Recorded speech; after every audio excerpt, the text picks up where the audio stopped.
Walladzi khalaqal mauta wal hayata liyabluwakum ayyukum ahsanu amala. Dialah Allah yang telah menciptakan kematian dan kehidupan untuk menguji yang hidup itu, siapa yang bisa belajar dari peristiwa kehidupan dan kematian untuk meningkatkan amal salehnya. Jadi kalau ada orang hidup, lahir, dan orang wafat, kata Allah, tujuan diperlihatkan hidup dan wafat itu untuk memberikan kepada kita isyarat untuk memperbanyak amal soleh sepanjang usia kita hidup. Itu poin besarnya. Jadi kalau ada kehidupan, lihat, oh baru lahir nih, 12 September 2019, baru terlahir, kita sudah 40 tahun. Nah, yang lahir ini masih bersih. Kita 40 tahun, berapa kesalahan yang sudah diperbuat selama hidup 40 tahun ini? Ya, berapa maksiat di mata, maksiat di telinga, maksiat di lisan, sampai ke ujung kaki. Sudah tobat belum? Ya, masa lahirnya bersih, pulangnya kotor? Maka setiap kali ada yang melihat lahiran, mendengar lahiran, terbayang oleh kita hadis Nabi, kullu mauludin yuladu 'alal fitrah. Hei, kamu itu lahir fitrah, seperti bayi ini lahir. Kamu pun yang telah 40 tahun, dulu kamu suci. Saat kamu lahir, kamu bersih. Malu dong, datang bersih, pulang bawa dosa. Datang bersih, pulang kotor. Allah kirimkan kita ke rahim dunia ini dalam keadaan bersih. Masa pulang-pulang banyak bawa kotoran? Maka dari itu, setiap melihat orang lahir, ingat kita pun pernah dilahirkan dengan situasi serupa. Ingat kita pun pernah dalam nilai yang sama, yaitu putih, bersih, tanpa noda. Jangan sampai pulang dalam keadaan maksiat. Karena itu setiap mendengar kelahiran, syukurnya dibuktikan dengan bentuk taubat kepada Allah Subhanahu wa taala untuk memperbaiki diri. Itu poinnya. Yang kedua, diperlihatkan orang wafat, diperlihatkan, diperdengarkan, ya, tampak kemudian dalam berita, di media sosialnya, ya, dalam elektroniknya, terlihat, terdengar, nampak. Apa hikmah semuanya itu? Liyabluwakum ayyukum ahsanu amala. Lihat siapa yang wafat. Ketika dia meninggalkan banyak karya, banyak amal-amal kebaikan, maka pantulkan itu ke dalam kehidupan kita. Kalau saya pulang nanti bagaimana? Itu poinnya. Beliau ini pulang, yang ngantarkan banyak. Yang nangisi banyak. Nangis dalam arti kemudian merindukan amal solehnya. Yang nangis banyak. Yang ngantarkan banyak. Yang nyolatkan banyak. Yang jenguk banyak. Besok kita pulang, serupa enggak dengan kita? Maka ketika yang demikian sudah kembali kepada Allah, tersisa kita, maka manfaatkan sisa hidup kita itu untuk mengumpulkan amal soleh, sehingga mendapatkan kemuliaan yang serupa dengan orang-orang yang telah mendahului kita. Itu poinnya. Itu yang dimaksud Quran surah kedua, Quran surah ke-67, ayat yang kedua. Dan di sini menarik teman-teman sekalian, saya tanya pada anda semua, kita ini saat ada di muka bumi, wafat dulu baru hidup, atau hidup dulu baru wafat? Wafat dulu baru hidup. Di antum kemarin wafat, sekarang hidup. Normalnya hidup dulu, baru wafat. Nggak ada orang wafat dulu baru hidup. Gentayangan namanya. Bang. Siapa? Saya bang. Sate 200 tusuk. Sudah, nggak ada. Orang hidup dulu, baru wafat. Nggak ada wafat baru hidup. Ya, tapi pertanyaannya, kenapa di ayat ini kematian didahulukan dibandingkan kehidupan? Walladzi khalaqal mauta, wafat, wal hayat hidup. Di maut didahulukan, hayat diakhirkan. Nah, ini cara menafsirkannya pakai ilmu balaghah. Ya, rumusnya at-taqdim wa ta'khir. Ya, kalau ilmu nahwu nggak nyampe di sini. Ilmu saraf nggak bisa dipraktekkan, paling ditasrifnya. Tapi kalau ingin lihat maknanya, praktekkan balaghah. At-taqdim wa ta'khir. Ada yang didahulukan, ada yang diakhirkan. Ada rumusnya. Kenapa kehidupan diakhirkan dan harakatnya fathah? Menunjuk pada sesuatu yang panjang. Ingin menunjukkan sifat rasa psikologis manusia yang umumnya ingin cenderung hidup lebih lama dan panjang. Hampir jarang ditemukan ada manusia ingin meninggal cepat-cepat. Mau meninggal besok. Tuh. Belum tentu. Ada yang saya tanya dulu pernah, mau meninggal besok. Siap Ustaz, asal masuk surga. Tapi nggak ada jaminan. Dan kenapa maut didahulukan dibandingkan dengan hayat kehidupan? Maut didahulukan untuk memberikan penekanan kepada kita. Jangan-jangan kita merasa hidup masih panjang, ternyata maut datang lebih cepat dari apa yang kita duga. Makanya selalu berpikir, kalau anda terpikir berbuat maksiat, bayangkan wafat seketika. Dan jangan pernah mengukur orang. Kematian itu nggak bisa diukur. Beda ukurannya. Ukurannya ketetapan Allah Subhanahu wa taala, bukan kehendak kita. Ustaz tuh usianya kayaknya udah mendekati bau tanah tuh, ya. Nah, dia bau tanah, ente bau kuburan, ya. Kita nggak tahu siapa yang duluan. Ya, paham ya?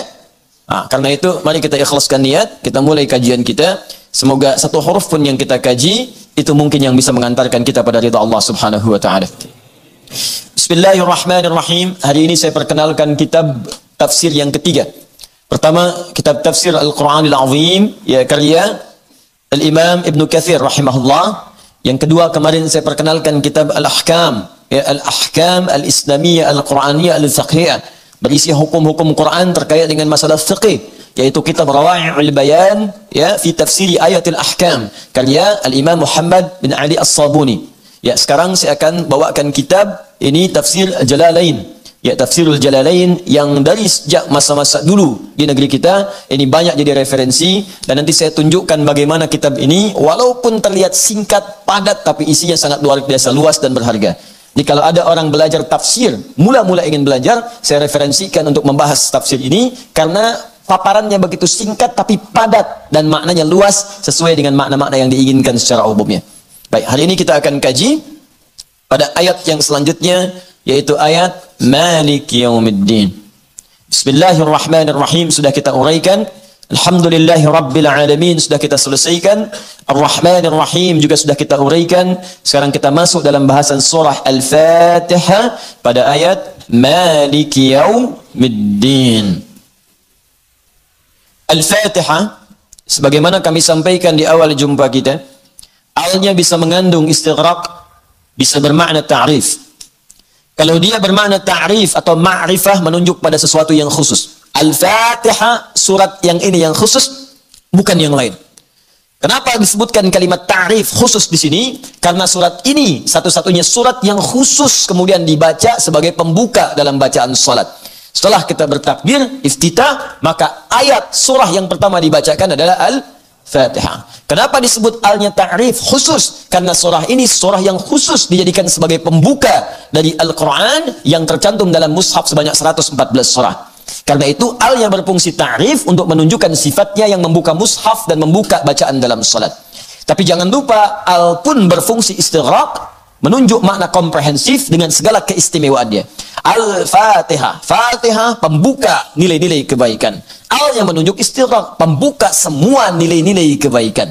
Jadi kalau ingin dibukakan kepada kita oleh Allah Subhanahu wa taala semua jenis kebaikan, kebaikan dalam rizki, kebaikan dalam ilmu, kebaikan dalam rumah tangga, kebaikan dalam pekerjaan, kebaikan dalam kehidupan sosial, semua jenis kebaikan. Yang sakit jadi sembuh, yang susah jadi mudah, yang sempit jadi lapang. Maka pelajarilah isi Al-Fatihah dengan makna al yang kedua, yaitu fungsi istighraq. Ayat 1 sampai dengan 3 sudah kita bahas. Sekarang kita masuk kepada ayat yang keempatnya. Saya simpulkan dengan singkat.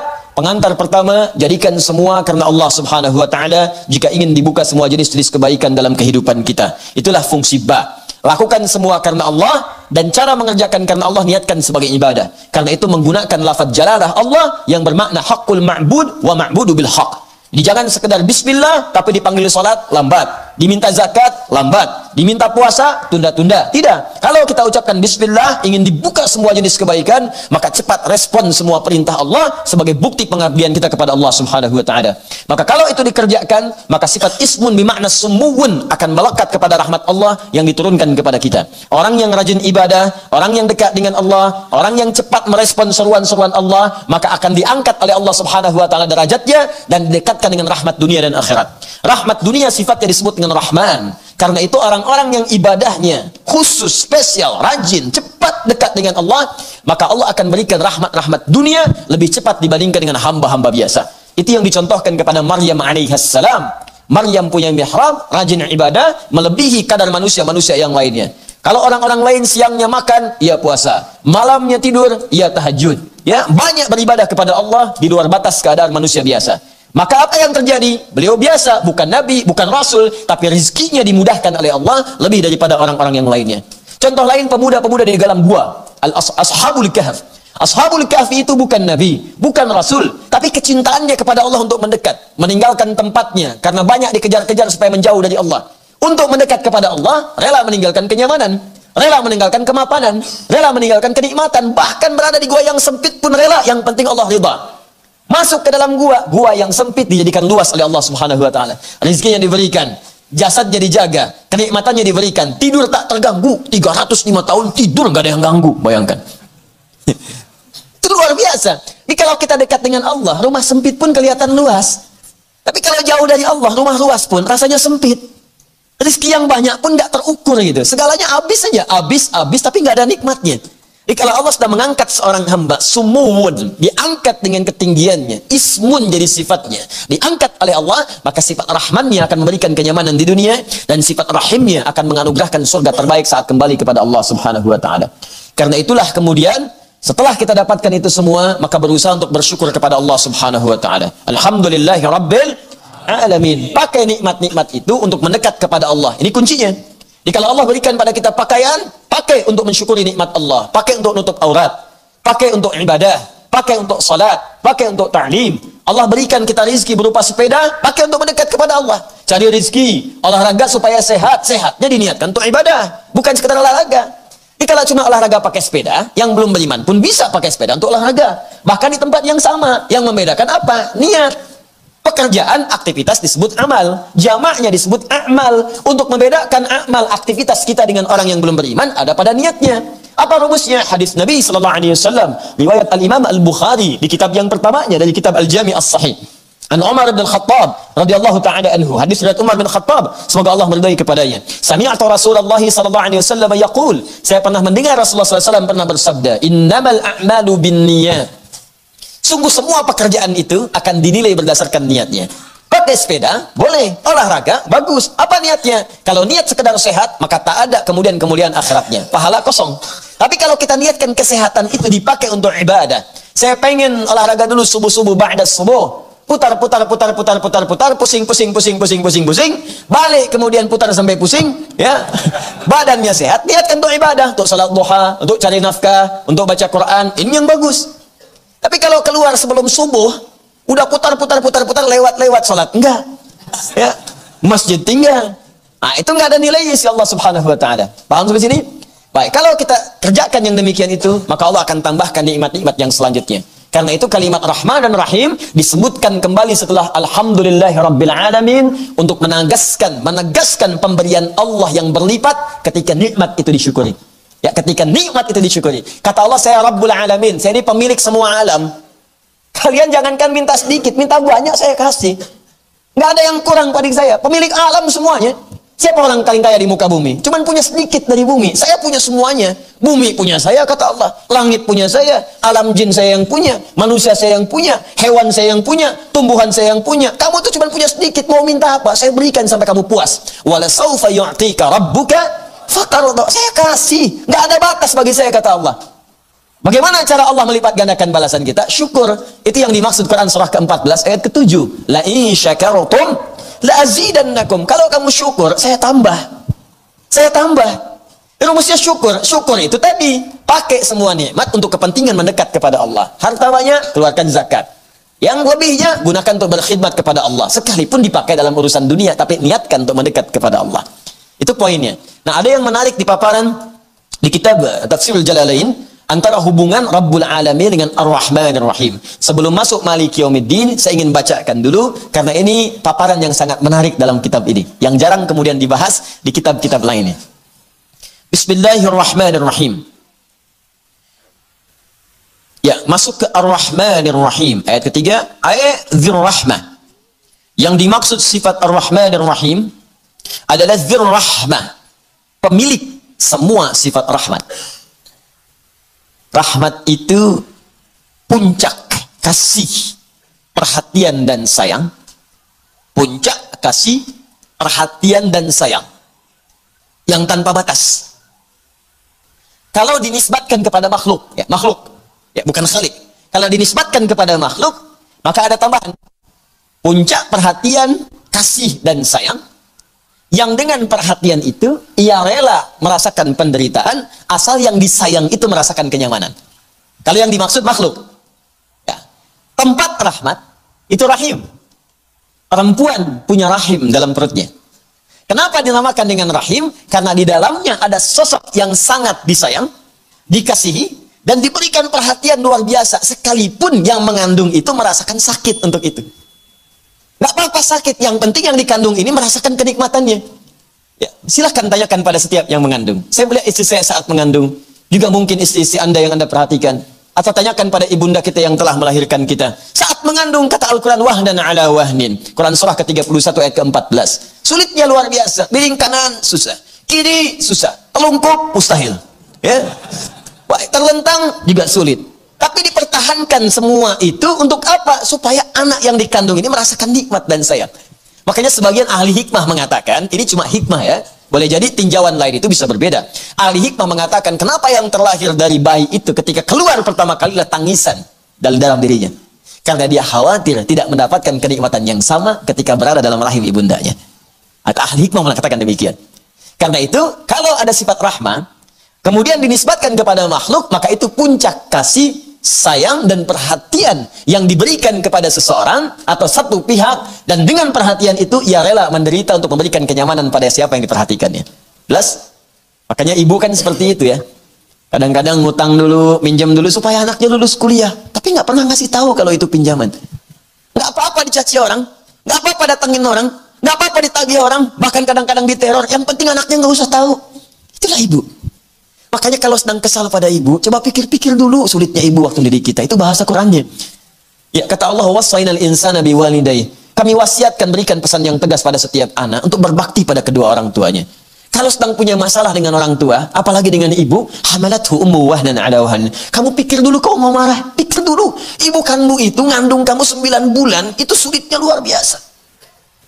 Berat kata Allah itu. Jadi kalau mau marah tuh pikir-pikir dulu. Saya tuh kadang sedih, kadang-kadang tuh pengen bertindak pada anak-anak sekarang itu yang dengan seentengnya aja memperlakukan ibunya. Ada gara-gara uang 10.000 ditendang kepala ibunya. Hanya karena uang 10.000 Anda bayangkan. Ada yang eksekusi, ada yang mencaci maki. Ini siapa sebetulnya? Kata Quran, kamu pikir-pikir dulu, ibu kamu itu 9 bulan ngandung di perutnya. Kamu dibawa-bawa kemana-mana. Ya, wahnan ada wahnin, sulitnya luar biasa. Di Quran surah ke-46 ayat ke-15 disebutkan karha. Itu luar biasa. Karha itu perasaan yang tidak mudah gitu. Ya, sulit. Kalau sekarang nggak suka itu kalau kita tuh mual kalau dalam bahasa orang mengandung. Ya, isyarat Quran tuh ada. Orang ngandung tuh katanya kadang bawa mual, kadang nggak enak. Itu Quran surah 46 ayat ke-15. Bahkan di Quran surah ke-7 ayat 189, falamma afqalat kata faqal. Ya, faqal itu kalau Anda angkat beban, barbel, ya, angkat beban. Ya, angkat beban, barbel, Anda angkat, kan yang angkat tangan kan? Tapi berat beban itu ke semua tubuh terasa kan? Ya, ke badan terasa, ke kaki terasa. Yang angkat tangan. Kenapa yang semicut itu mulut kemudian wajahnya? Beda? Itu bebannya terasa. Ya, ibu saat mengandung pun itu diilustrasikan oleh Quran itu menggunakan kata faqal. Yang ngandung perutnya, tapi yang sakit bisa kepalanya. Yang sakit bengkak bisa ke kakinya, bisa ke tangannya. Dan bahasa Quran sederhana, kalau mau marah sama ibu, ingat-ingat dulu ini. 9 bulan kamu dibawa kemana-mana. Nggak pernah kemudian disimpan dulu. Pernah ada seorang ibu mengandung mau nyuci, nah ibu mau nyuci dulu, kamu istirahat dulu di sini ya? Tidak. Nggak ada. Kandung sampai keluar, selesai. Nyuci, bawa. Nyapu, bawa. Ya, beres-beres, bawa, dibawa. Pikir dulu kata Quran. Nah, itu kalau dinisbatkan kepada makhluk. Kalau dinisbatkan kepada Khalik, Allah subhanahu wa ta'ala, maka sifat menanggung penderitaan itu dihilangkan. Karena mesti ada beda antara Khalik Allah dengan makhluk. Itu kaidah. Karena itu sifat rahmat Allah diberikan tanpa batas kepada manusia sampai ia kembali mau mendekat kepada Allah subhanahu wa ta'ala. Itu perbedaannya. Di Allah itu teman-teman, itu nggak ada batasnya. Nih saya contohkan ya, pelaku maksiat gelap-gelapnya, sepekat-pekatnya, sehitam-hitamnya dosa melekat pada diri manusia. Itu oleh Allah diberi kesempatan sampai mau balik. Sampai ajalnya tiba. Kalau sebelum ajalnya sampai ke kerongkongan, itu dibentangkan dulu rahmatnya. Dengan sifat rahmatnya. Yuk kita ambil contoh ya. Di Quran itu ilustrasi kesalahan, itu ada 5 jenis. Dan setiap jenisnya, itu selalu dilekatkan sifat Allah untuk mengampuninya. Bisa. Kesalahan pertama disebut khata'un. Ya. Jamaknya disebut dengan akhta'un. Jam'ul jamaknya disebut dengan khataya. Ya. Kalau berbuat kesalahan ini, perbuatannya disebut akhta'a yukhti'u. Fokus. Satu kali salah, khata'. Beberapa kali salah, banyak akhta'. Banyak salah. Khataya. Ya, kalau kita ngaku, ya Allah saya ngaku banyak salahnya, tak terlukiskan. Banyak ya Allah. Maka tambahkan ya pendek di akhirnya. Ya. Khataya. Ya. Makanya setiap kita sholat tuh, salah satu bacaan doa istiftah, Allahu Akbar. Allahumma ba'id baini wa baina khataya. Ya kecilnya mesti bunyi. Itu cara menerjemahkannya begini. Ya Allah, saya mengakui dalam sholat ini ya Allah, bahwa saya ini banyak dosa. Itu cara bacanya. Bukan sekedar di lisan. Kalau cuma di lisan, nggak ada getaran ke jiwanya. Pahami bacaan itu. Ya Allah, saya mengakui ya Allah, saya mengakui dalam sholat ini saya banyak dosanya. Lantas bayangkan dosa apa aja. Dosa mata, dosa telinga. Sebelum sholat tadi ngerjakan dosa apa? Nih kalau masih belum mau ngaku ya, saya tanya nih, siapa yang nggak punya dosa? Angkat tangan. Angkat aja. Ya, ayo. Baik, yang dosanya sedikit angkat tangan. Yang dosa agak banyak angkat tangan. Ya, saya tahu ibu juga angkat di bawah. Baik, siapa yang merasa banyak dosanya? Angkat tangan. Tuh, banyak. Dah turun lagi. Kelihatan, nggak ngangkat pun di wajah udah kelihatan. Baik. Dan wajah-wajah ini saat bersamaan adalah wajah pendamba surga. Nggak percaya? Ayo buktikan. Siapa yang pengen ke surga? Angkat tangan. Tuh. Selesai. Dan tinggi cita-citanya. Siapa yang surganya pengen Firdaus? Angkat tangan. Tuh. Siapa yang pengen bersama Nabi di surga? Tuh. Apa yang Anda bawa untuk menghadap Nabi di sana? Hah? Makanya setiap sholat Allah sayang dengan kita. Ingin dihapuskan semua salah kita. Supaya kalaupun wafat saat itu bersih kitanya. Maka kita ngaku ya Allah, saya sekarang sholat mengaku banyak kesalahan ya Allah. Allahumma ba'id baini wa baina khataya. Ya, tapi hamba mohon ya Allah, hamba mengakui banyak salah dan hamba pun menyaksikan ya Allah, Engkau pengampun semua jenis kesalahan. Mohon bersihkan, pisahkan hamba dengan kesalahan-kesalahan yang telah hamba perbuat sampai detik ini, sebagaimana Engkau pisahkan timur dan barat yang tidak pernah bertemu. Jangan tampakkan saat di akhirat nanti ya Allah. Jangan tampakkan, karena nanti sekecil apapun kesalahan akan ditampakkan oleh Allah. Wa may ya'mal mithqala dzarratin syarran yarah. Dan sekecil apapun perbuatan salah sepanjang belum ditobati akan ditampakkan di akhirat. Ini perbuatannya disebut akhta. Jika sudah terjadi kesalahan khata, agak banyak akhta, kemudian banyak lagi disebut khata, ya Allah menurunkan satu sifat untuk menghapuskan ini semua. Disebut al-afu namanya. Al-afu. Nah, khata ini itu adalah kesalahan yang jelas salah. Walaupun sifatnya masih umum. Bisa jadi mengandung dosa, bisa jadi salah, tapi belum tentu berdosa. Nah, contoh, subuh sekarang jam berapa? 4.32, ya kan? Baik, 4.32 itu subuh. Ada orang baru bangun jam 6. Bangun. Ah, belum sholat subuh. Salah tidak? Salah, jelas salah. Salah, belum sholat. Karena standarnya 4.32 itu siap-siap sholat. Dia jam 6 baru bangun, udah lewat syuruk. Udah lewat syuruk. Baik, nah sekarang salah tidak? Salah. Dosa enggak? Belum tentu, John. Belum tentu. Kalau tidak disengaja, ya memang malamnya kecapean. Sulit tak terlukiskan sampai kemudian tertidur lelap. Memang bangunnya jam 2 untuk tahajud. Allahu Akbar. 11 rakaat khusyuk. Setelah itu selesai jam 3:30, lihat baca hadis sunnah Nabi setelah tahajud bisa berbaring terlebih dahulu, miring ke kanan, berbaring dia. Cuman bedanya dia dengan Nabi sebelum subuh bangun, dia habis subuh baru bangun. Salah sih iya, cuman dosa enggak. Nah itulah khata namanya. Kalau sudah mengandung dosa, maka berubah kalimatnya menjadi dzambun. Dzambun. Nah, turunkan ini, dzambun. Nah ini ya, satu jenis. Baik, subuh 4.32, dia bangun jam 6 sengaja. Memang sengaja terlambat karena malamnya dihabiskan nonton bola. Nonton Madrid nih, menangis, kalah kan? Gak menang, ketiduran, terlambat bangun, salah dan dosa dia. Kesalahan yang mengandung dosa, sekali dosa disebut dzambun. Allah tidak menginginkan ada orang, ada hamba berdosa sekalipun sedikit dosanya. Kamu datang ke dunia bersih, pulang jangan bawa kotoran, bersihkan oleh Allah, seketika dihapuskan. Maka diturunkan sifat yang kedua namanya ghafir. Ghafir. Muncul Quran surah ke-40 ayat ketiga. Ghafiridz dzambi wa qabilit taubi. Hei orang-orang yang pernah berbuat dosa, walaupun dosanya cuma sedikit, jangan merasa aman dengan dosanya. Ayo balik kepadaku, aku penerima taubat. Balik lagi ke jalan yang benar. Ghafiridz dzambi, aku ghafir, mengampuni dosa, walaupun engkau baru rasakan sedikit dari dosa itu. Dzambun, pasangannya ghafir. Quran surah ke-40 ayat yang ketiga. Nah ada orang sudah terlambat bangun dan ngajak orang lain itu nggak sholat. Ya dia terlambat, ngajak orang lagi malam-malamnya. Mau kemana? Tahajud. Tahajud kan besok-besok lagi. Ini pertandingan tuh menarik, Barcelona lawan Madrid.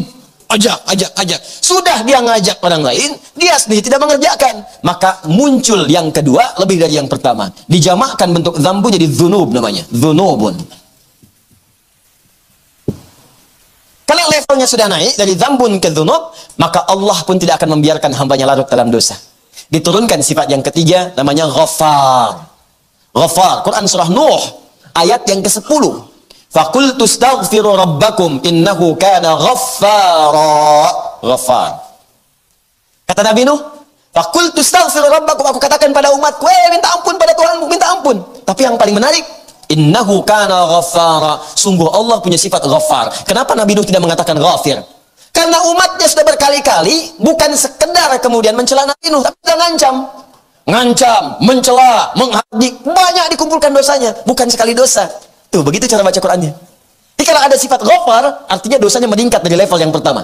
Ya, pedasnya naik dikit, level 1, level 2, ya, naik terus, naik.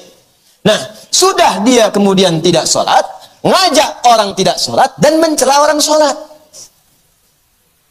Ngapain sih ke sana? Si Adul masuk soleh, biarin aja ke sana, ya kan? Udah, kita mau sini aja, bisa, ya. Ayo sini, naik lagi. Namanya dzunubun ma'azulmi plus zalim. Dzunubun plus zulmun. Maka Allah turunkan sifat yang keempat, namanya Ghafurun. Ghafur.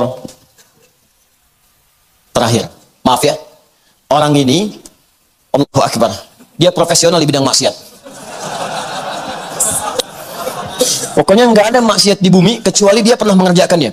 Jadi kalau mendengar orang lain pernah mengerjakan, dia belum, gatal tangannya. Nggak bisa tuh, saya juga bisa itu. Seketika dia kerjakan, langsung dia lakukan. Maka itu rumusnya bukan pakai dzunubun, bukan zulmun lagi, sudah israf namanya. Israf, kelewat batas. Israf itu sudah berlebihan, lebih luar biasa. Prasmanan pernikahan boleh sekali, dia 10 kali. Israf. Nah, ada israf dalam dosa. Ini semua organ tubuhnya udah nyobain dosa. Pokoknya khatamlah dosa tuh, ya. Mata udah berdosa, telinga udah dosa, maaf, lisan udah pernah dosa, sampai ke ujung kaki. Kan ada orang telinganya dosa tapi mulutnya bersih, ada orang mulutnya dosa telinganya bersih, ada orang ini semuanya dipakai buat berdosa. Israf. Tapi apa yang terjadi? Diturunkan oleh Allah kemudian sifat yang terakhir. Ketika memberikan yang terakhir ini nggak boleh ada batas, karena dosanya pun israf. Jadi kalau ada batas, ya berarti ada sebagian tak terampuni. Tapi kalau nggak ada batasnya, maka sebesar apapun, sebanyak apapun, sedalam apapun, sekotor apapun, itu nggak akan pernah ada batas untuk kembali diterima oleh Allah Subhanahu Wa Taala. Masih ingat tadi, ketika Allah memberikan sebuah sifat kasih sayang, perhatian tanpa batas, disebut apa namanya tadi? Rahmah. Maka turunlah Quran surah ke-39 ayat ke-53. Quran surah ke-39 Az-Zumar ayat 53. Katakan Muhammad, ya ibadiyalladzina asrafu ala anfusihim. Muhammad katakan, infokkan, beritahukan kepada hamba-hambaku, masih di aku hamba, Pak, masih di aku hamba. Hei para pezina, hei yang pernah zina, hei yang pernah mabuk, hei yang pernah korupsi, hei yang pernah nyuri, hei yang pernah membunuh, dengar kalimat ini. Kata Allah, engkau hambaku, hambaku. Itulah bedanya Tuhan dengan makhluk. Anda punya anak, jahatnya luar biasa, merusak nama keluarga, sudah nggak terukur berapa kali nama Anda dirusak oleh dia. Sudah nggak terukur berapa kali keluarga kemudian dilecehkan oleh dia. Jahat dikenal di luar, muncul di televisi. Satu kali balik ingin bertemu Anda, diterima nggak? Baru nelpon aja, kamu nggak usah telepon saya lagi. Waduh, saya ingin ketemu Pak. Kamu bukan anak saya. Lantas anak siapa? Perhatikan Allah nggak ada batas. Qul ya ibadi, masih di aku hamba. Muhammad katakan pada hamba-hambaku.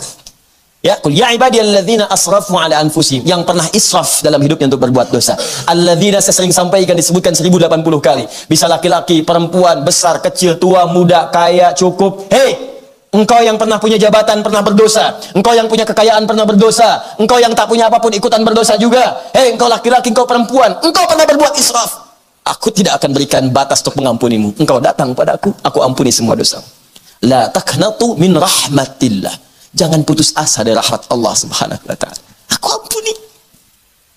Nah sekarang maaf ya, salah dihapuskan, dosa dikit diampuni, dosa tambah banyak digugurkan, dosa lebih banyak lagi dihanguskan, dosa tanpa batas masih diterima untuk dibersihkan. Kalau dengan semua kesempatan ini belum mampu menyentuh hati Anda untuk bertobat, lantas dengan cara apa lagi Allah mengampuni dosa-dosa Anda? Jika ada orang pulang ke akhirat masih berdosa, itu makhluknya yang salah. Allahnya sudah terbuka, saya ampuni, kamu yang gak mau minta ampun, saya kurang apa lagi ngampunin kamu sekarang? Dipantas kalau di akhirat tuh Allah murka. Pantas, sangat pantas. Padahal sifat Allah itu rahmatnya kemudian akan mengalahkan murkanya. Cuman sudah dikasih rahmat, gak mau ngambil, ya tinggal murkanya. Kata Allah, inna rahmati wasi'at kulla syai'. Rahmatku itu melebihi segalanya. Rahmat Allah mengalahkan murkanya. Dikasih rahmat, gak diambil, ya tinggal murkanya. Kalau nggak mau dimurkai, ambil rahmatnya sekarang. Manfaatkan. Karena itu ketika kalimat ini disampaikan, makna Ar-Rahman Ar-Rahim, Dzir-Rahmah. Dialah Allah yang punya karunia tanpa batas. Baik dalam hal rizki, perhatian, kasih sayang, bahkan ampunan yang sangat luar biasa. Tapi pertanyaannya, apa kaitan kalimat Ar-Rahman Ar-Rahim dengan sifat rahmat itu? Dengan ayat sebelumnya, Alhamdulillahirrabbilalamin, dan setelahnya, Maliki Yaumiddin. Itu yang akan kita sempurnakan setelah menunaikan salat Isya berjamaah insyaallah.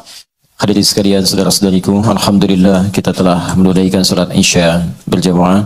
Semoga salat kita diterima oleh Allah Subhanahu wa taala. Orang yang melapangkan orang lain di majlis ilmu, maka Allah akan lapangkan kesulitan-kesulitan hidupnya dalam kehidupan yang lebih luas. Itu ada dalam Al-Qur'an surah ke-58 ayat yang ke-11.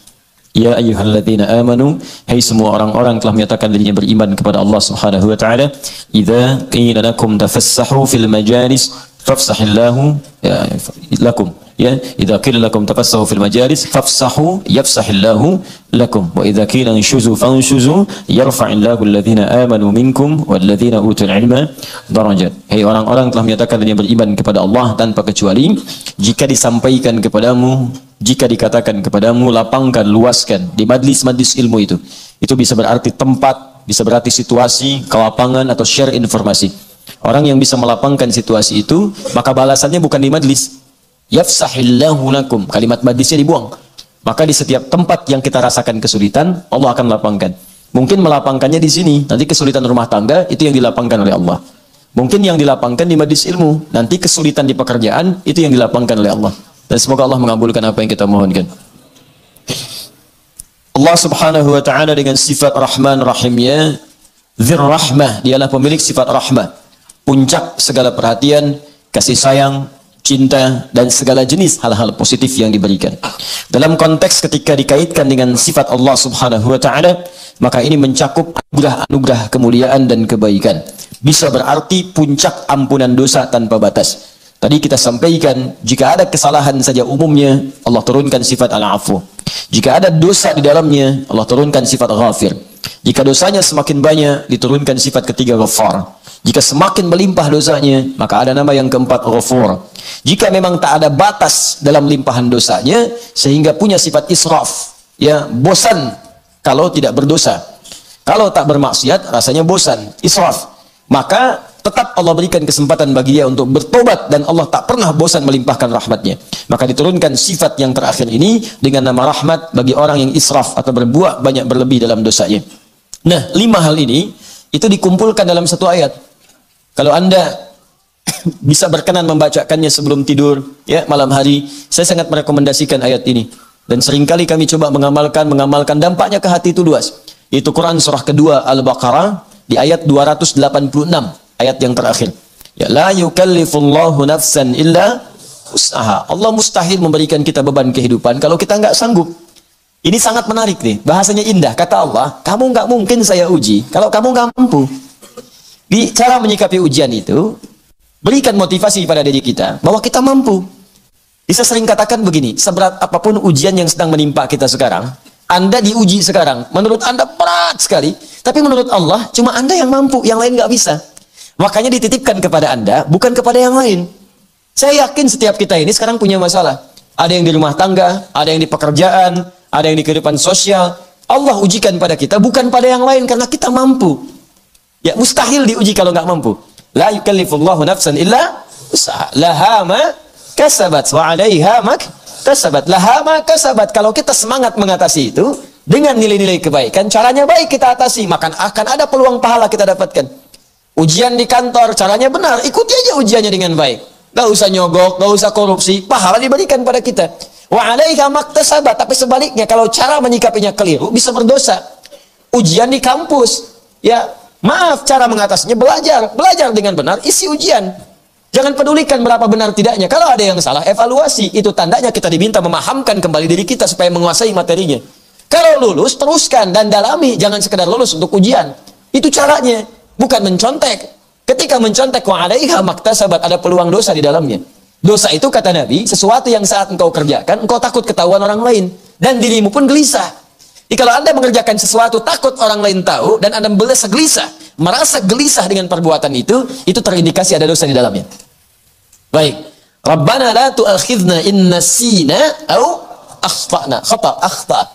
Ya Allah, kalau memang kami pernah lupa, dan dengan lupa itu kami berbuat salah, tolong jangan hukum kami. Jadi banyak orang berbuat salah karena lupa. Orang tahu bohong itu dosa, cuman saat bohong lupa kalau itu dosa.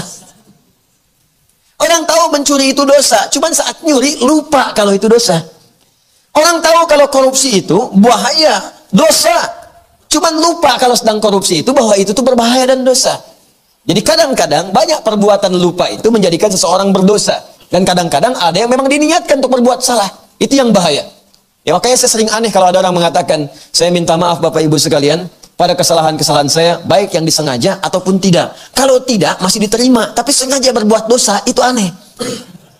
Saya minta maaf dari kesalahan-kesalahan yang saya perbuat, baik sengaja atau tidak. Kalau sengaja, berarti niat dia berbuat dosa.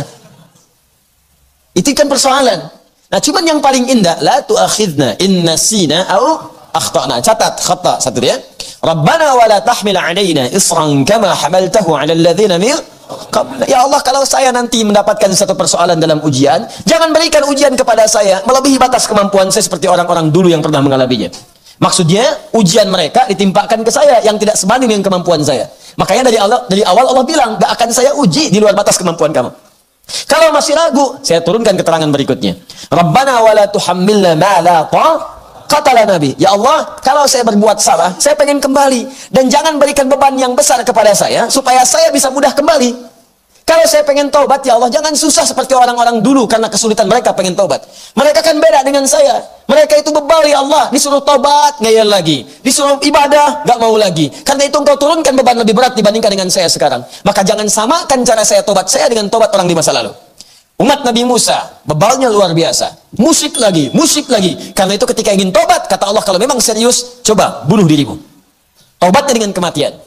Ya karena sulit diingatkan, ada najis, sobek. Ya, nggak ada dengan bersihkan, sobek, nempel di pakaian, sobek pakaiannya, baru dianggap bersih. Ya, sobek, bersih. Itu bedanya dengan umat sekarang. Kalau ada berpakaian sekarang, ya, yang dipakai celana jin disobek juga. Ya, sobek lututnya, sobek bagian pahanya, sobek betisnya. Mungkin itu umatnya Nabi Musa nyasar ke sini sekarang. Nah, itu canda saja, gitu ya, canda. Baik. Ya, tapi pakaian sudah bagus, kenapa disobek-sobek? Ya, atau patut diduga ada najis di dalamnya. Beda-beda. Nah, umat Nabi Muhammad sekarang lain. Ya Masya Allah, ada najisnya. Nggak usah disobek. Cukup engkau bersihkan saja. Hilang 3 perkara, maka hilang najisnya. 1, hilang warnanya. Yang kedua, hilang baunya. Yang ketiga, hilang rasanya. Ya, dulu ada celana, kena najis, kotoran kucing. Ya, bersihkan, hilang 3 sifat ini. Warna, bersihkan dulu. Sampai hilang, bersih. Bau, cium, bersih. Rasa, gimana caranya? Jangan dijilat. Ya. Oh, dijilat Ustaz. Apa dalilnya? Ijajul jilatil ardu. Bukan. Itu ngarang namanya. Tidak, itu ngarang. Cukup ghalabatil dhann. Ghalabatil dhann. Prasangka kita yang paling kuat bahwa itu sudah bersih, itu menghentikan kemudian najis yang berlaku pada saat itu. Bersih hukumnya. Nah, sekarang kembalikan. Khata. Tadi sudah ada. Taklif yang berat. Ya, dzambun, dzunubun ma'adzulmi. Rabbana wa la tuhammilna ma la taqata lana bi, israf. Karena mereka berlebihan, tobatnya susah. Israf namanya. Berkumpul di situ khata, dzambun, dzunubun ma'adzulmi, ya dzunubun ma'adzulmi, kemudian israf. 5-nya berkumpul. Maka untuk menyelesaikan 5 hal ini mesti muncul 5 yang ini. Maka dijawab oleh Allah. Perhatikan kalimatnya. Setelah Rabbana wa la tuhammilna ma la taqata lana bi. Setelah itu apa? Wa'fu 'anna, al-'afwu. Wa'fu anna, ya Allah, turunkan sifat afumu kepada kami. Maafkan kami, ya Allah. Hapuskan akhta, kekurangan-kekurangan, kesalahan-kesalahan kami yang telah kami perbuat. Setelah itu, waghfir lana fil amr lit talab. Permohonan kepada Allah dengan kata ghufran, waghfir. Ighfir itu mencakup 3 makna. Ghafir, ghafar, ghafur. Ya Allah, kalau memang saya dosanya sedikit, turunkan sifat ghafirmu, waghfir lana. Kalau banyak, ya Allah, dzunubun, turunkan sifat ghafarmu, waghfir lana. Kalaupun melimpah, ya Allah, turunkan sifat ghafurmu, waghfir lana. Ya Allah, dosa aku makin banyak, lebih daripada limpahan. Aku tak bisa mengukur berapa banyak dosa yang telah aku kerjakan selama hidup. Israf aku, ya Allah. Tidak berhenti sampai di sini. Waghfir lana. Setelah itu, warhamna, rahmat. Anta maulana, karena engkau Tuhan yang merawat kami, ya Allah. Kalau Tuhan yang merawat saja tidak mengampuni, kepada siapa lagi kau mesti minta ampun? Wansurna 'alal qaumil kafirin. Ya Allah, kalau taubat kami sudah diterima, mohon jaga kami supaya kami tidak diajak berbuat maksiat lagi oleh orang-orang yang tertutup dalam hidayah-Mu. Indah ayatnya. Itu 5 hal ini tercantum dalam satu ayat, dan ini bagian dari taubat kita kepada Allah Subhanahu wa taala. Coba biasakan baca dengan benar sampai mendapatkan gejolak dalam hati kita dan merasakan kekhusyuan dan nikmat yang mendekat kepada Allah Subhanahu wa taala. Baik, sekarang apa kaitannya Ar-Rahman Ar-Rahim dengan Rabbul Alamin yang sebelumnya pada aspek yang belum kita kaji yang disampaikan dalam kitab tafsir Al-Jalalain ini. Fassilatu baina Rabbi ta'ala wa mukhlaqatihi. Fassilatu baina Rabbi ta'ala wa makhluqatihi hiya rahmah wal inayah. Fokus. Fassilatu baina Rabbi ta'ala.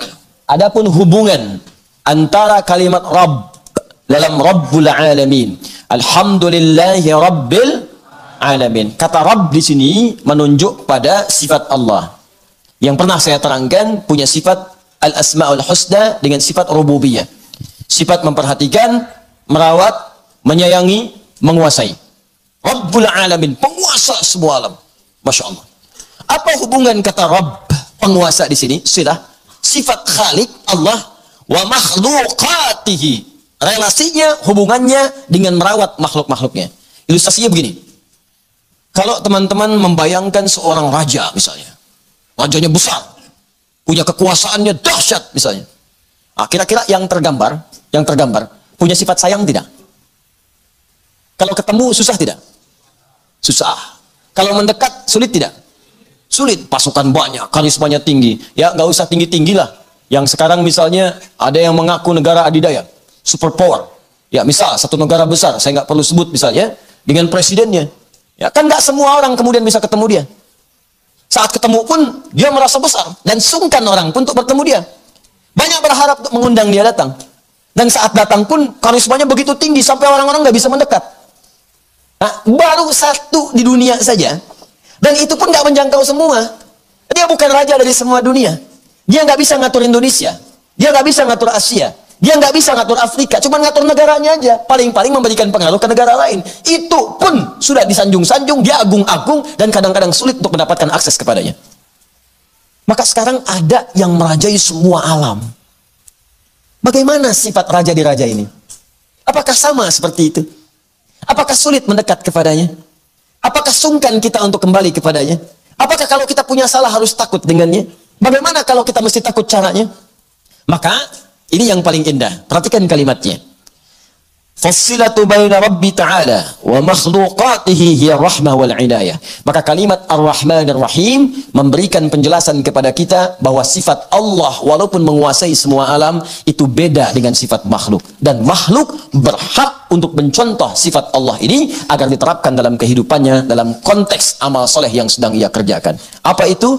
Ar-Rahmah wal inayah. Sekalipun Allah itu raja di raja, penguasa semua alam, tapi sifat sayangnya itu begitu luar biasa, tetap penyayang. Hamba yang paling banyak salah pun masih diterima untuk taubat. Hamba mengadu pun masih diterima kalau dia mau datang. Hamba yang kaya pun tunduk di hadapannya masih bisa diatur. Yang dahsyatnya dia punya sifat inayah, dari kata aun, bukan sekedar memperhatikan, tapi memberikan solusi pada siapa yang setiap membutuhkan. Kau punya masalah apa? Ya Allah, saya sulit pekerjaan, ya Allah, saya mudahkan. Rizki saya sulit, ya Allah, saya lapangkan. Rumah tangga pekat, ya Allah, saya berikan solusinya. Semua hal yang membutuhkan kepada Allah, Allah berikan solusinya. Raja di raja. Maka di sini banyak para pakar tafsir mengomentari ini sindiran kepada hamba yang baru jadi raja kecil di dunia, tapi rahmatnya sudah nggak ada, nggak punya sifat sayang. Beda dikit, oh hukum. Beda pandangan, tangkap. Baru jadi bos dikit di perusahaan, sudah luar biasa kepada bawahannya. Nggak ada sifat sayangnya. Kalau nggak dibukakan pintunya, nggak ada kemudian keluar dari mobilnya. Nunggu pintu dibuka. Pintu dibuka, mau masuk kantor. Kalau karyawan semua nggak hormat, nggak berdiri, nggak masuk tuh. Padahal dia lupa, besok dia pensiun. Tuh. Ada orang sedikit punya jabatan. Kalau nggak dikunjungi duluan, nggak mau ngunjungin. Kalau nggak ditelepon, nggak mau nelpon. Kalau nggak di WA, nggak nge-WA. Kalau nggak datang ke rumahnya, nggak beres urusan. Yang paling dahsyat, kalau nggak diopeni, nggak mau ngopeni. Kalau nggak diperhatikan, nggak mau merhatikan. Beda dikit, kriminalisasi. Salah dikit, tangkap. Maka Allah sindir dia di dalam ayat ini. Hei, saya ini penguasa semua alam. Hambaku punya salah, saya maafkan. Kamu penguasa kecil, besok saya cabut nyawa, mati kamu. Masuk ke alam kubur. Apa yang kau banggakan dengan kedudukan itu? Apa yang kau banggakan dengan hartamu itu? Apa yang kau banggakan dengan ilmumu itu? Kenapa mesti merasa tinggi sampai lupa dengan perhatian dan mengamalkan apa yang saya titipkan kepadamu? Itu poinnya. Coba lihat kita posisi ada di mana. Titipannya apa? Banyak ini aspeknya, jangan dibayangkan yang tinggi-tinggi dulu. Ya di rumah tangga, lihat. Coba cek, jangan-jangan jadi pemimpin rumah tangga otoriter. Anak sudah minta maaf, sampai diusir-usir. Istri sudah mengaku salah, masih aja terus dituntut salah. Mau sampai kapan lagi? Suami sudah mengaku khilaf, ya masih aja dituntut nggak benar. Mau sampai kapan lagi? Kata Allah, saya penguasa semuanya, saya pun masih maafkan. Kamu hamba kecil, besok mati, ya gayanya banyak sekali. Paham ya? Baik, jadi yang seperti itu bawa dalam kehidupan. Saya yakin sekali, kalau orang kaya paham dengan ayat ini, tentu dalam hidup dia akan merasa tawadhu. Kalau yang punya kedudukan setinggi-tingginya paham dengan ayat ini, tentu dalam hidup akan dia berlaku adil dalam kehidupannya. Jadi kalau tiap hari dibaca 17 kali, belum membuat kita sadar, seperti apa lagi cara membacanya sampai paham di dalam hati kita. Demi Allah saya katakan, kalau presiden, gubernur, bupati, camat, lurah, RT, RW, sampai pemimpin rumah tangga, sholatnya benar, baca Alhamdulillahi Rabbil Alamin, Ar-Rahmanir Rahim, menetes air matanya. Setelah itu ada perubahan dalam hidupnya. Ada perubahan. Karena dia takut ketika mengerjakan sesuatu, melanggar sifat-sifat yang seharusnya menjadi milik Rabbnya. Itu poinnya. Demikian pula dengan orang yang merasa mendapati harta yang tinggi. Yang dengan harta itu, mohon maaf, berlaku angku dalam kehidupannya. Harta kamu berapa sih? Kata Allah, Qarun aja, yang hartanya sekarang masih dicari, saya tenggelamkan dengan bumi sekalian. Kamu harta nggak senilai Qarun, pengen ikutan sombong, telat. Baru punya Ferrari 1, sudah bisingin tetangga. Pakai bolak-balik cuma dipanasin, malam-malam balapan sama taksi balik lagi deh. Mas 1. Sombongnya luar biasa. Ya, Allahu Akbar. Meninggal, gak dibawa. Apa yang disombongkan? Qarun aja, kata Allah, saya tenggelamkan. Ente pengen ikutan. Ya teman-teman sekalian, itu gambaran itu. Jadi kalau orang kaya, merasa kaya, sholatnya benar, nggak akan berpengaruh kekayaannya. Dan dia akan melihat saat wafatnya. Karena itu untuk menyadarkan kita, maka masuklah pada ayat berikutnya. Maliki yaumiddin. Hei, kamu yang merasa kaya dengan harta. Hei yang merasa hebat dengan kedudukan. Hei yang merasa tinggi dengan ilmu. Kata Allah, Malik. Ini bisa dibaca pendek. Malik. Jadi semua sifat mulkiyah melekat kepada Allah. Nggak Allah berikan celah. Mau yang sifatnya Malik, mau yang Malik, dua-duanya milik Allah Subhanahu wa taala. Karena itu lafaz ini bisa dibaca dengan dua cara. Bisa panjang, Maliki yaumiddin, menunjuk isim fa'il sifat pemilik. Milik, semua milik Allah. Atau Maliki yaumiddin, menunjuk pada kepemilikan plus semua sifat-sifatnya. Tanpa celah, tanpa tertinggal sedikit pun. Ya, kalau saya baca nih, Malik mindil, ana Malik mindil, saya yang punya tisu ini. Dengan panjang, Malik mindil, saya yang punya tisu ini. Ya. Tapi kalau kita mau bicara sifat-sifatnya, ringannya, lembutnya, halusnya, sampai yang kecil-kecilnya, jadikan pendek. Malik mindil, saya yang punya tisu ini sampai ke sifat-sifatnya, ringannya, fungsinya, segalanya punya saya. Maka Allah tak akan membiarkan makhluk mengambil bagian dari sifat ini. Kata Allah, Maliki, bisa dibaca yang kedua, Maliki. Nah, ya, jadi kalau nanti ada yang baca misalnya Maliki yaumiddin, sah. Itu riwayat Hafiz dari Asim. Ya, kalau dibaca Maliki yaumiddin, boleh. Itu menunjuk kepada mana yang kedua tadi. Dua-duanya berhak karena kembali kepada Allah Subhanahu wa taala. Itu dari bacaan 7 qiraat. Ya, saya baca dulu kitabnya supaya mendapatkan pengetahuan. Sebentar ya. Baik. فهو سبحانه مالك الأمر كله في يوم القيامة وقرأ عاصم والكسائي مالك يوم الدين. Asim dan Kisai, ya Imam Asim dan Imam Al-Kisai membaca panjang Maliki yaumiddin. Ya wa qara al-baqun bi Maliki Yaumiddin. Sedangkan imam-imam yang lain membaca pendek. Maliki Yaumiddin. Nafi' punya 2 murid, Qalun dengan Waras bacaan pendek. Maliki Yaumiddin. Hamzah punya 2 murid, Khalad dengan Khalaf. Ya, selain yang 2 tadi. Maliki Yaumiddin. Yang 2 Asim dengan Al-Kisai bacaan panjang. Maliki Yaumiddin. Kenapa bisa dibaca 2 ini? Untuk menunjuk kepada 2 makna tadi secara menyeluruh. Sehingga tidak ada hamba satupun yang mengklaim tentang 2 hal tadi. Secara singkat, baik Malik ataupun Malik itu menunjuk kepada kepemilikan mutlak. Ya. Saya lambatkan sedikit. Baik Malik ini atau Malik begini, pendek. Dua-duanya menunjuk kepada kepemilikan mutlak. Baik bendanya sampai ke sifat-sifatnya, keseluruhannya. Karena itu di mushaf, tulisan ini di Al-Fatihah, tulisannya pasti begini. Seperti ini. Pasti begini. Karena dengan begini bisa dibaca 2 cara. Kalau dibaca panjang, tinggal tambah fathah tegak di sini. Mantabi. Kalau dibaca pendek, tinggal kasih harakat fathah begini. Sudah. Ya, karena itu di mushaf tulisannya pasti begini. Tidak akan ditulis begini. Jelas ya? Ini untuk mengakomodir 2 bacaan tadi. Nah, 2 bacaan ini punya makna yang sama, kepemilikan mutlak. Yang ini kepada objeknya, yang ini pada semua sifat-sifatnya. Jadi bukan cuma objeknya, sifatnya pun punya Allah. Nah, kenapa ayat ini kemudian dihadirkan? Salah satu hikmahnya, apa hikmahnya? Untuk bisa menurunkan, menyadarkan, dan menggugurkan klaim orang-orang yang merasakan bahwa nikmat itu adalah miliknya dalam kehidupan dunia. Maaf sekali. Banyak orang-orang kaya yang merasa kaya dan merasa harta itu miliknya. Sehingga ketika Allah mintakan untuk zakat, dia berkata, kenapa saya mesti zakat? Saya yang capek-capek kerja, dia yang dapat. Dia merasa harta itu punya dia. Ya, maka kata Allah disadarkan, Maliki Yaumiddin, Malik. Hei, saya yang punya harta itu. Awas, saya belum sampai ke Yaumiddin. Saya baru bahas kalimat Malik dulu. Nanti saya teruskan dengan kalimat Yaumiddin ya. Saya yang punya harta itu, bukan kamu. Kamu cuma saya titipkan saja. Kamu cuma saya pinjami. Nanti besok-besok dikembalikan kepada saya. Kalau rawatan kamu bagus, saya bayar, saya tuntaskan. Saya berikan balasan dari apa yang telah kamu kerjakan itu. Karena itu setelah kalimat Malik ada lafaz ad-din. Apa ad-din dalam bahasa Arab itu? Makna pertama al-jaza. Al-jaza, satu titipan yang akan dibalas. Dari kata ini muncul kata dain, berarti hutang. Jadi sekarang ini, semua apa yang kita rasakan milik kita, itu cuma titipan, kata Allah. Titipan. Maliki Yaumiddin. Yaumnya simpan dulu, bahas dinnya.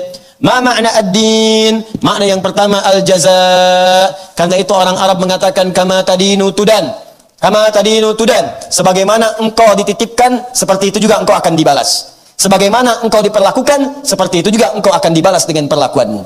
Jadi Allah titipkan kepada kita harta. Yang punyanya Allah, bukan kita. Makanya kata Allah, saya yang punya harta itu ya. Saya maliknya. Dengan sifat-sifatnya. Mau besarnya, kecilnya, apakah lunakkah dia seperti uang kertas, atau keraskah dia seperti benda emas. Saya yang punya. Baik hartanya, termasuk semua sifatnya. Kamu itu, cuman saya titipin aja. Dan yang merasa sekarang punya mobil ya, maaf ya, itu cuma titipan. Anda yang merasa punya rumah luas sampai sekarang, maaf, cuma titipan. Anda yang mengklaim sampai bikin kartu nama, pemilik 37 perusahaan. Maaf, cuma titipan. Titipan. Yang punya siapa? Kata Allah, saya maliknya, saya yang punyanya. Saya titipkan padamu, supaya kamu kelola jadi amal soleh. Nanti saya balas saat pulang kepada Allah ke akhirat kelak.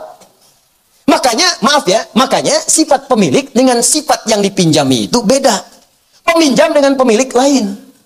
Kalau pemilik, itu akan terus membawa yang dimiliki sampai kapanpun tiada batas. Kalau peminjam, sementara aja, batasnya habis, nggak akan jadi pinjaman lagi. Nih, maaf ya, maaf sekali lagi. Kita habis di dunia, pindah kan? Pindah kemana? Nah, ke alam kubur ya. Sebelum ke akhirat kan ke kuburan dulu. Ya, pindah ke alam kubur. Kita jangan bicara akhirat dulu deh, kuburan dulu deh. Ya, meninggal dunia, baru pindah kemana? Ke alam kubur. Sekarang kita kan dapat titipan nih. Karena titipan, maka semua harta yang kita dapatkan di dunia karena titipan, ketika kita pindah ke alam kubur, maka tidak akan ikut. Karena alamnya beda. Yang punya alam sudah ngatur. Bekal kuburan dengan bekal dunia beda. Bekal kuburan dengan akhirat ada mirip-miripnya. Apa yang dititipkan di dunia nggak akan dibawa sampai ke kuburan, diatur oleh pemiliknya. Kalau itu punya antum karena Anda pemilik, pasti akan dibawa ke kuburan. Karena yang punya Anda. Tapi ada nggak orang wafat dibawa semua kemudian hartanya? Nggak ada. Silahkan cek orang-orang yang wafat, yang telah mendahului kita. Kalau dia punya mobil 10, nggak usah 10-nya lah. Ada nggak satu yang dibawa ke kuburannya? Ada yang nulis wasiat, kalau aku wafat kuburkan bersama mobilku? Nggak ada. Ada nggak dari 10 rumah yang dimiliki? Satu rumah aja. Ya begitu mau meninggal, bongkar habis rumahnya, masukin kuburan. Nggak ada. Ada nggak pemilik handphone yang saat meninggal diikut kuburkan dengan handphonenya? Kalau itu milik dia, dia akan ikut membersamai pemiliknya. Tapi karena itu bukan milik dia, maka pemiliknya mengatur. Ini cuma dunia saja. Pindah ke alam kubur, beda lagi sifatnya. Pindah ke akhirat, beda lagi bekalnya. Makanya Allah turunkan aturan di Quran surah ke-28 ayat 77 bagi orang yang mendapatkan titipan harta benda. Wabtaghi fima ataakallahu daral akhirah wa la tansa nasibaka minad dunya. Kata Allah, "Hei, aku titipkan harta kepadamu, bukan aku berikan. Nggak ada yang aku berikan, makanya nggak akan kamu bawa saat pindah ke alam kubur. Aku cuma titipkan. Titipan itu, maka pandai-pandailah dengan titipan itu, cari kemuliaan kau di akhirat nanti. Saya titipkan kepadamu harta, karena ibadah kamu dengan fisik itu nggak maksimal. Orang yang kamu sebut nggak punya itu, saking nggak punyanya, rajin puasa. Senin Kamis udah lewat, engkau baru Senin, dia sampai Kamis. Engkau Senin Kamis, dia tambah ayamul bid. Engkau tambah ayamul bid, dia sudah puasa Daud. Itu nggak bisa kamu susul, maka saya berikan kelebihan padamu lewat harta titipan, supaya dengan itu kamu zakat. Makanya ketika zakat dapat pahala 10 kali, dengan itu kamu infak. Ketika infak dapat pahala 700 kali lipat. 700 itu untuk nyusul dia yang puasa, untuk nyusul yang dia tiap malam bangun malam, untuk nyusul dia yang setiap hurufnya itu berapa? 10 pahalanya, karena dia hafal Quran. Yang kamu sebut gak punya uang itu hafal Quran. Setiap hurufnya 10. Bismillahirrahmanirrahim sudah 19 huruf. Ente baca Quran sehari aja gak punya waktu, pengen masuk surga. Saking sayangnya saya kepadamu, kata Allah, saya titipkan harta supaya nyusul. Makanya dengan infak 700 kali lipat, dengan zakat 10 kali lipat, dengan sedekah tambah lagi, berlipatnya itu untuk nyusul amalan orang lain yang belum dijangkau. Jangan lupakan dunia. Jangan lupakan, silahkan. Rumah yang bagus, boleh. Di situ bikin pengajian. Kendaraan bagus, boleh untuk mengantar ke tempat pengajian. Mengantar mencari nafkah. Cari yang halal. Tunjukkan pada orang, nih, saya pun seperti kamu, punya Ferrari, bisa halal juga. Jadi kalau saya bisa kerjakan dengan yang halal, kenapa engkau cari dengan korupsi? Itu poinnya. Jadi jangan pernah Anda merasa dalam hidup ini, punya sesuatu, cuma titipan. Di mana-mana orang titipan itu nggak ada yang sombong. Tuh, tukang parkir, ketitipan. Lihat teman-teman yang ngatur tuh, ya di luar. Atau tukang parkir di gedung-gedung misalnya, dan sebagainya. Silahkan cek. Saya nggak pernah temukan tukang parkir sombong, nggak ada. Bawa Lamborghini ke situ, datang. Terus foto-foto. Cek, klik. Oh, bikin status. Hari ini Allah kirimkan kepadaku Lamborghini. Titipan. Titipan. Terus kalau pergi pemiliknya nggak pernah sedih. Silahkan cek tukang parkir. Anda bawa mobil paling bagus, taruhlah Pajero misalnya, masuk situ. Atau Bujero, terserah lah gitu kan. Masuk. Di situ keluar. Ya, Anda bayar, pergi, nggak pernah dia menangis. Ya Allah, Pak Jero pergi, misalnya, nggak ada tuh, biasa aja, pergi. Ya ini pergi, silakan semua pergi, nggak ada, biasa-biasa aja. Nah, kenapa dengan titipan Allah Anda mesti sombong? Maaf ya, nanti kalau ketemu orang kaya yang sombong, bilang aja, Pak, titipan. Itu aja, itu paling gampang. Ya, kalau ada orang bikin status tuh, pamer ini, pamer berlian, pamer macam-macam, komennya nggak usah banyak-banyak, titipan, gitu aja. Paham ya? Gitu aja paling gampang, titipan, gitu aja. Ya, itu paling gampang untuk mengingatkan. Nah, apa yang terjadi setelah itu? Kata Allah, kalau kalian belum sadar juga, tunggulah satu saat. Satu hari nanti, saya akan mintai pertanggungjawaban dari semua apa yang telah saya titipkan kepadamu. Pertanggungjawaban, balasan dari semua titipan tadi, itu disebut dengan ad-din. Karena itu agama kita disebut dengan ad-din. Inna ad-dina 'indallahil Islam. Kenapa Islam disebut dengan ad-din? Karena kita menuntut balasan dari semua pekerjaan yang telah kita kerjakan dalam bentuk ibadah itu. Salat, mana pahalanya ya Allah? Baca Quran, mana pahalanya ya Allah? Engkau titipkan jasad kepadaku untuk ibadah, saat aku pulang aku meminta balasan dari semua itu. Karena itu kemudian ad-din disebut dengan al-Islam, atau al-Islam disebut dengan ad-din, supaya dijanjikan oleh Allah kepada kita bahwa semua pekerjaan kita dalam Islam gak ada yang sia-sia. Satu saat pasti akan dibalas. Tapi jangan lupa, semua titipan dari harta benda, kedudukankah itu, pengetahuankah itu, satu saat semua itu akan dimintai pertanggungjawaban oleh Allah Subhanahu wa taala. Karena itu, kalaupun Allah menambahkan nikmat kepada kita dari harta, pengetahuan, kedudukan. Jangan pernah sombong dengan itu semua, karena satu saat semua itu akan ditanya oleh Allah Subhanahu wa taala. チャンネル登録お願いね。